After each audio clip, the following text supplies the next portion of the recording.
औकाफ development foundation Malegaon की जानिब से तमाम नाजरीन का दिली खैर मकदम है। एक मुजरिमाना साजिश के तहत इस्लाम और मुसलमानों से बदजन करने की बदनीयती से औकाफ के खिलाफ एक मुनज़्ज़म प्रोपेगेंडा मुल्क के इत्तेहाद की दुश्मन तंजीमों और फ़िरका परस्त अनासिर की जानिब से एक लंबे अरसे से चलाया जा रहा है और गलत फहमियों का इस कदर अंबार लगा दिया गया है कि मुल्क की एक बहुत बड़ी अक्सरियत वक्फ से मुतनफ़िर और बदजन हो गई है, जो हकीकत से कोसों दूर बल्कि हकीकत के बिल्कुल बरखिलाफ है। हम सिर्फ चंद अहम इल्ज़ामात और असल हकीकत को आज के इस वीडियो में वाज़ेह करने की कोशिश करेंगे। पहला इल्ज़ाम यह है कि वक्फ दिफा और रेलवे के बाद तीसरा सबसे बड़ा लैंडलॉर्ड या ज़मींदार है। इसकी हकीकत यह है कि 17 नवंबर 2006 को पार्लियामेंट में पेश की जाने वाली जस्टिस राजेंद्र सच्चर कमेटी की रिपोर्ट के सफ़ा नंबर 220 के मुताबिक भारत में 4,90,021 रजिस्टर्ड वक्फ प्रॉपर्टीज़ हैं, जो 5,72,052 एकड़ पर मुश्तमिल हैं। यह सबसे ऑथेंटिक फिगर या मोतबर है। इसके अलावा बाकी जो है वो डाटा से सपोर्टेड नहीं है।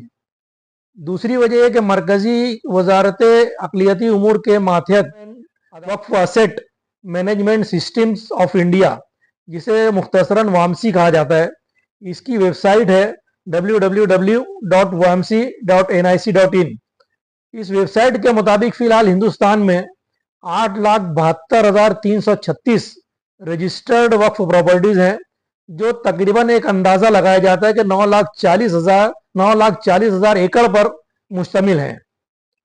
तीसरी वजह यह है कि मरकजी वजारत अक़लियती उमूर मतलब मिनिस्ट्री ऑफ माइनॉरिटी अफेयर्स के अंडर सेंट्रल वक्फ काउंसिल, इसने 7 अक्टूबर 2024 मतलब गुज़िश्ता महीने हमारे कानून हक के मालूमात मतलब RTI के जवाब में बताया कि औकाफ की GPS मैपिंग शुरू 2016 में शुरू की गई।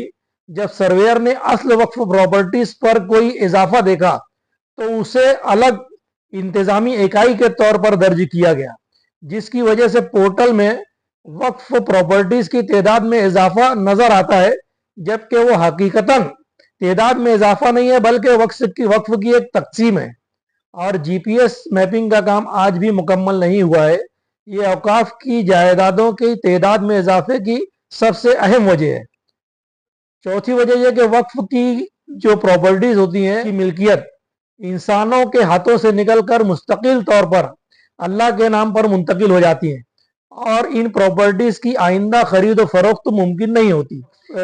इसलिए जाहिर बात है कि गुज़िश्ता 1400 सालों से वक्फ की तादाद में इजाफा हो रहा है और आइंदा भी यही सूरत हाल रहेगी।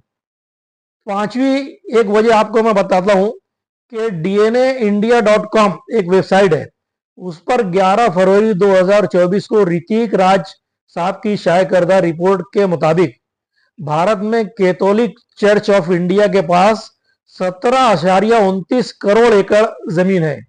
ईसाइयों और मुसलमानों की आबादी के तनासुब से मुआजना करें और गलत प्रोपेगेंडे को आप समझने की कोशिश करें, क्योंकि हिंदुस्तान में ईसाई सिर्फ 2.3%, जबकि मुसलमान 14.23% हैं। छठी वजह आपको एक मैं बतलाता हूं कि भारत का कुल रकबा 32,87,263 स्क्वायर किलोमीटर है, जो 8,120 लाख एकड़ के बराबर होता है। अगर बिल फर्ज 9 लाख एकड़, जो कि फिगर गलत है, असल में वो 5,72,000 सच्चर कमेटी के मुताबिक है, वक्फ की जमीन अगर 9 लाख एकड़ मान ली जाए तो भी ये कुल रकबे का सिर्फ और सिर्फ 0.11 यानी 11% होता है, जबकि मुल्क में मुसलमानों की आबादी 14% से ज्यादा है। क्या आप इसे गलत प्रोपेगेंडा तस्लीम करने पर आमादा नहीं? सातवीं एक वजह आपको मैं और बतलाता हूं कि हमारे मुल्क में तकरीबन 60,70,000 देहात या विलेजेस हैं और मुसलमान कमोबेश तकरीबन हर देहात में कुछ न कुछ तादाद में पाए जाते हैं। अगर फर्ज कर लें कि सिर्फ 80% या 80% देहातों में ही मुसलमान रहते हैं, बकिया 20% देहातों में कोई मुसलमान नहीं रहता, तो 80% देहातों की तादाद 48,56,000 होती है। जहां कहीं भी मुसलमान चाहे जितनी कलील तादाद में हो, वहां एक अदद कब्रस्तान और एक अदद ईदगाह की जरूरत तो हर सूरत में होती है। अगर सिर्फ 1 एकड़ कब्रस्तान के लिए और सिर्फ 1 एकड़ जमीन ईदगाह के लिए मुख्तसस की जाए तो 2 एकड़ फी देहात के हिसाब से 97,12,000 एकड़ जमीन होना चाहिए, जबकि अभी सिर्फ 9 लाख एकड़ जमीन पर चीखों पुकार जारी है। अगरचे के मसाजिद, दरगाहें, खानका और इमाम बारगाह वगैरह का हिसाब इसमें शामिल नहीं। एक वजह और इसकी ये भी समझी जा सकती है कि वर्ल्ड हेल्थ ऑर्गेनाइजेशन, जिसे WHO कहा जाता है, उसके डेटा के मुताबिक 2023 में हिंदुस्तान की पॉपुलेशन या आबादी तकरीबन 143 करोड़ 80 लाख 69,596 थी। अगर मुसलमानों की तादाद 15% भी फर्ज की जाए तो मुस्लिम आबादी भारत की तकरीबन 21 करोड़ 57 लाख 10,439 होती है। एक मुसलमान की मैयत को दफन करने के लिए 1 मीटर चौड़ी और 2 मीटर लंबी, गोया 2 स्क्वायर मीटर जगह दरकार होती है। इस हिसाब से भारत के मुसलमानों की तदफीन के लिए आज 43 करोड़ 14 लाख 20,878 स्क्वायर मीटर जगह चाहिए, जो तकरीबन 1,06,606 एकड़ के बराबर बनती है। औसत शरह ज़िंदगी, जिसे एवरेज लाइफ एक्सपेक्टेंसी भी कहते हैं, वो ऑफिशियली 67.3 यानी 67.3 साल बतलाई जाती है, जबकि हमारी नाकिस राय में कोविड के बाद ये 60 साल से भी कम हो गई है। आबादी की शरह में सालाना इजाफे के मद्देनज़र अगर हिसाब निकाला जाए तो सिर्फ गुज़िश्ता 10 नस्लों यानी सिर्फ 600 सालों में आज के मौजूदा वक्फ की मुकम्मल जगह ख़त्म हो जानी चाहिए थी, जबकि मुसलमान यहाँ गुज़िश्ता 1000 से ज़ायद सालों से, बल्कि कुछ रिवायत के मुताबिक 1400 सालों से इस मुल्क में मौजूद हैं। गोया साबित हुआ कि वक्फ की जगह ज़रूरत से भी काफ़ी कम है, क्योंकि ये सिर्फ कब्रस्तान का हिसाब है। बकिया तमाम औकाफ की किस्में अभी ज़ेर गौर लाई नहीं गई हैं। नवी वजह आपको मैं बताता हूँ कि तमिलनाडु हुकूमत के सियाहत डिपार्टमेंट की पॉलिसी नोट बराए 2023-24 के सफ़ा नंबर 44 के मुताबिक तमिलनाडु में टेम्पल लैंड 4,22,000 एकड़ और मठ लैंड 56,000 एकड़, इस तरह कुल 4,78,000 एकड़ जमीन है। इसी तरह गवर्नमेंट ऑफ आंध्र प्रदेश की report of the controller and auditor general of India on revenue sector for the year ended March 2018 के पेज नंबर 84 के मुताबिक आंध्र प्रदेश में मंदिरों की मिल्कियत में ज़रई ज़मीन 4,53,459.61 एकड़, जबकि गैर ज़रई यानी नॉन एग्रीकल्चरल ज़मीन 9,05,374 स्क्वायर यार्ड यानी 187.06 एकड़, इस तरह कुल 4,53,646.67 एकड़ ज़मीनें हैं। ये 2018 के आदाद शुमार हैं। 12 अगस्त 2024 को अंग्रेजी अखबार द हिंदू में आंध्र प्रदेश के इंडोमेंट मिनिस्टर अनम राम नारायणा रेड्डी का बयान शाया हुआ है, जिसके मुताबिक इंडोमेंट डिपार्टमेंट के मातहत 4,65,000 एकड़ ज़मीनें हैं। हमारे मुल्क में कुल 28 रियासतें हैं और 8 यूनियन टेरिटरीज हैं। सिर्फ तमिलनाडु और आंध्र प्रदेश में हिंदू एंडोमेंट डिपार्टमेंट के पास 4,78 लाख प्लस 4,65 लाख, इस तरह को कुल मिलाकर 9,43 लाख एकड़ ज़मीनें हैं, जबकि वक्फ के पास पूरे मुल्क में गैर तस्दीक शुदा जो बढ़ा चढ़ाकर बयान की जाती है 9,40 लाख एकड़ ज़मीनें हैं। अभी 26 रियासतें और 8 यूनियन टेरिटरीज बाकी हैं, फिर भी ये चीखो पुकार चाहे मानी दारद। दूसरे इल्ज़ाम जो वक्फ के ताल्लुक से आमतौर से प्रोपेगेंडे में लिया जाता है वो ये कि वक्फ बोर्ड जिस जगह पर उंगली रख दे वो जगह उसकी हो जाती है। हमारी गुजारिश है कि आप वक्फ एक्ट 1995 जो 2013 में अमेंडमेंट हुआ है उसकी दफ़ा 14 जो कि वक्फ बोर्ड की तश्कील से मुताल्लिक है उसका मुताला कीजिए। बोर्ड की अक्सरियत हुकूमत के ज़रिए नामजद करदा मेंबरान पर मुश्तमिल होती है। दफ़ा नंबर 23 के मुताबिक वक्फ बोर्ड का चीफ एग्जीक्यूटिव ऑफिसर रियासती हुकूमत का डिप्टी सेक्रेटरी लेवल का ऑफिसर होता है। वक्फ बोर्ड के मुलाजमीन का इंतखाब भी हुकूमत करती है, अगरचे कि इनकी तनख्वाहें हुकूमत की बजाय औकाफ से वसूल किए जाने वाले सालाना फंड से अदा की जाती हैं। गोया वक्फ बोर्ड का मतलब सही तौर पर हुकूमत होता है, ना कि मुसलमान, जो कि बहुत बड़ी गलत फहमी है और बहुत बड़े पैमाने पर आम की गई है।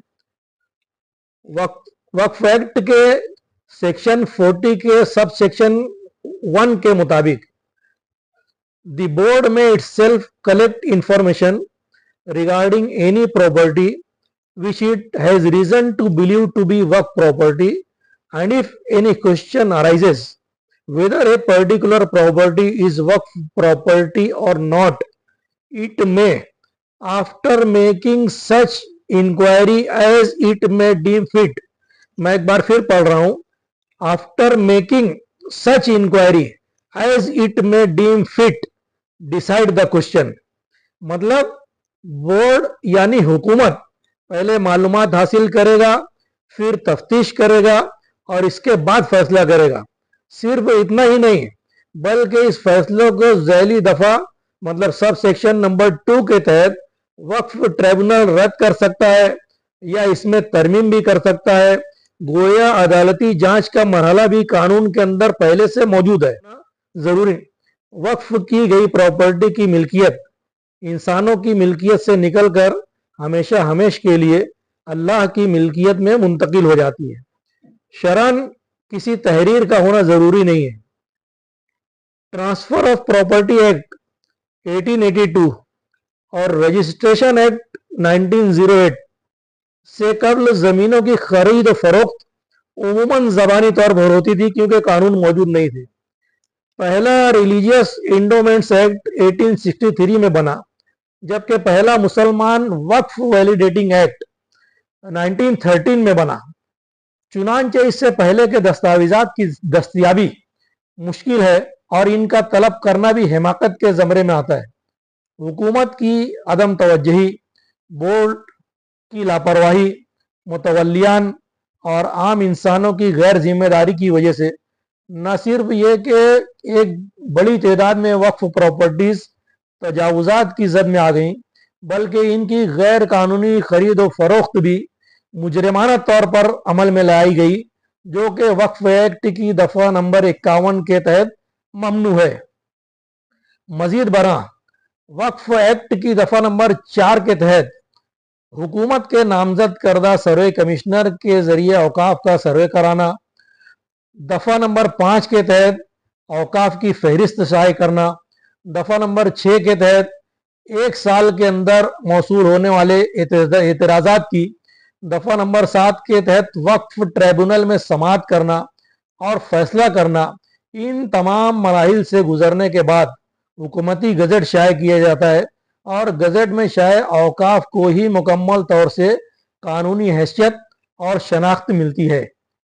इस पेचीदा कानूनी सूरत हाल के बावजूद अगर हुकूमती वक्फ बोर्ड इसके इत्मीनान और तफ्तीश के बाद किसी प्रॉपर्टी के वक्फ होने का दावा करे तो इसके खिलाफ किसी सबूत के बगैर आसमान सर पर उठा लेना और गैर कानूनी खरीदार या गैर कानूनी कब्जा करने वालों की बेजा हिमायत करना बेवकूफ़ी और हिमाकत के सिवा और क्या है। वक्फ के मसले में कानून को दरकिनार करके फ़िरका वाराना कशीदगी को फ़रोग़ देना क्या दस्तूरी अमल है, जबकि मुसलमानों की बस्तियां रातों रात उजाड़ने पर कानून की दुहाई देने से गोदी मीडिया की जबान नहीं थकती। तीसरे इल्ज़ाम की तरफ आते हैं। वक्फ ट्रिब्यूनल का फैसला आखिरी होता है और कहीं कोई अपील नहीं होती। मैं गुजारिश करूंगा कि बराए मेहरबानी वक्फ एक्ट 1995 की दफ़ा नंबर 83 का जो कि वक्फ ट्राइब्यूनल की तश्कील से मुतालिक है, इसका आप लोग मुतालिया कीजिए ताकि आप हकीकत से रोशनास हो सकें। ट्राइब्यूनल ये रियासती हुकूमत बनाती है। इसका चेयरमैन जो होता है क्लास 1 डिस्ट्रिक्ट सेशन या सिविल जज होता है। दूसरा मेंबर सिविल सर्विसेज से लेकिन एडिशनल डिस्ट्रिक्ट मजिस्ट्रेट के दर्जे का, और तीसरा रुकन मुस्लिम कवानीन का माहिर होता है। अगरचे के वक्फ करना मजहबी अमल है और अगरचे के वक्फ इंसानों की इनफरादी या इज्तिमाई मिल्कियत की बजाय अल्लाह ताला की मिल्कियत होने की इनफरादियत का हामिल होने की वजह से होना यह चाहिए था कि ट्राइब्यूनल के तीनों जिम्मेदार सिर्फ और सिर्फ मुसलमान होते, लेकिन कानून में ऐसा कुछ नहीं है। इसीलिए आप देखेंगे कि रियासती हुकूमतें वक्फ ट्राइब्यूनल्स में अक्सर बेशतर गैर मुस्लिमों को नामजद करती आई हैं, जबकि ये अमल शरीयत की बारीकियों से नावाकफियत की बुनियाद पर इंसाफ के अमल को पुरखतर बनाता है। मिसाल के तौर पर गुजरात हुकूमत के लीगल डिपार्टमेंट के 19 सितंबर 2024 का आप नोटिफिकेशन मुलाहिजा फरमाएं, जिसके मुताबिक गुजरात वक्फ ट्राइब्यूनल में रिटायर्ड एडिशनल डिस्ट्रिक्ट जज श्री उदय कुमार मनु भाई भट्ट साहब को मुस्लिम कानून के माहिर के तौर पर नामजद किया गया है, जबकि दीगर कई मुस्लिम वकला जो काफ़ी इनके मुकाबले में काबिल थे वो दस्तयाब थे। इसी तरह 26 अप्रैल 2017 को पुडुचेरी गजेट के मुताबिक थिरु एस के paneer Selvam executive officer temples को, जबकि 2 फरवरी 2024 के पुडुचेरी गजेट के मुताबिक थिरु ए शिवा कुमार ट्रांसपोर्ट कमिश्नर पुडुचेरी को कराईकल जिले के वक्फ ट्राइब्यूनल में मेंबर नामजद किया गया है।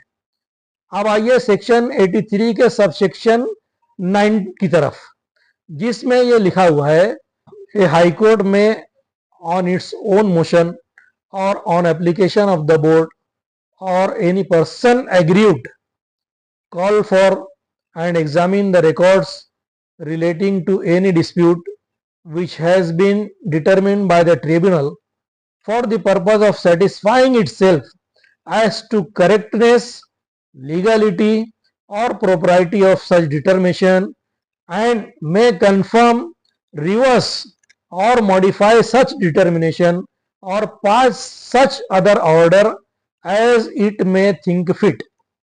भला बतलाइए, अगर कानून में यह नहीं लिखा होता तो आज एक बड़ी तादाद में वक्फ ट्राइब्यूनल के फैसलों के खिलाफ मुतअद्दिद हाई कोर्ट्स और सुप्रीम कोर्ट में जिन अपीलों की समाअत जारी है, क्या वो सब गैर कानूनी और इलीगल हैं? चौथा इल्ज़ाम जो इस सिलसिले में लगाया जाता है वो ये कि वक्फ एक्ट दूसरे तमाम कवानीन से ऊपर है।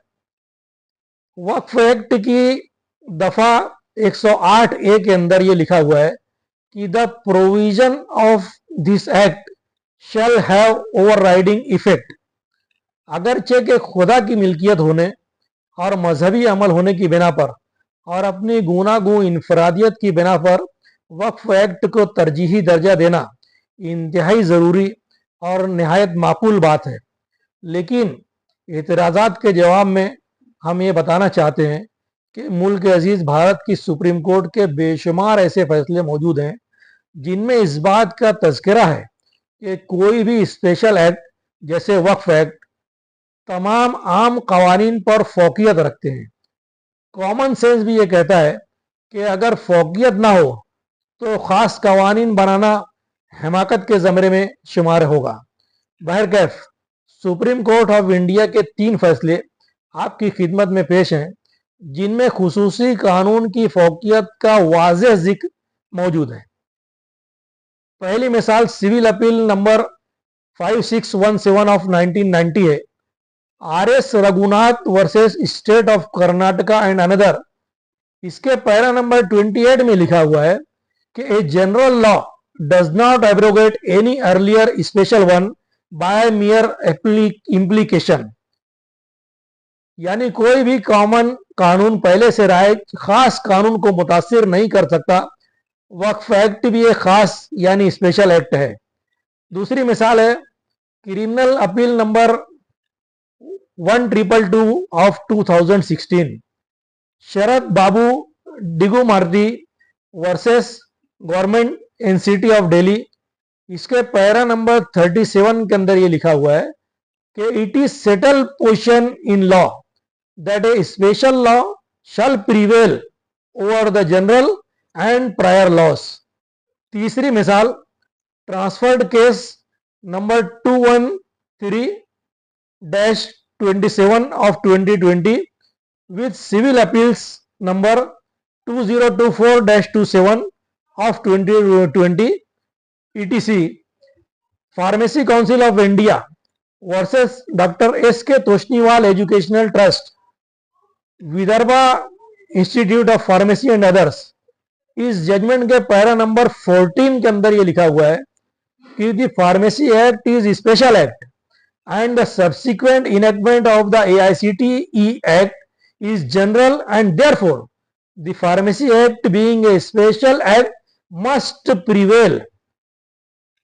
ये 3 मिसालें मैंने आपको दी हैं जो ये साबित करती हैं कि स्पेशल एक्ट जो रहता है ये हमेशा ओवरराइडिंग इफेक्ट रखता है। 5वां इल्जाम ये लगाया जाता है कि वक्फ दुनिया के दूसरे किसी भी मुल्क में वक्फ बोर्ड नहीं है। दुनिया के हर मुल्क में अपना अपना दस्तूर और कानून होता है जो वहां के हालात और जरूरियात के मुताबिक होता है। वक्फ बोर्ड जो है ये हमारे वक्फ एक्ट के तहत रियासती हुकूमतें तश्कील देती हैं। वक्फ के मामलात हमारे यहाँ वक्फ एक्ट 1995 और उससे पहले के और 2013 से के अमेंडमेंट के मुताबिक मरकजी हुकूमत की वजारत अक़लियती उमूर के ज़ेर निगरानी सेंट्रल वक्फ काउंसिल और रियासती हुकूमतों के मातहत वक्फ बोर्ड देखते हैं।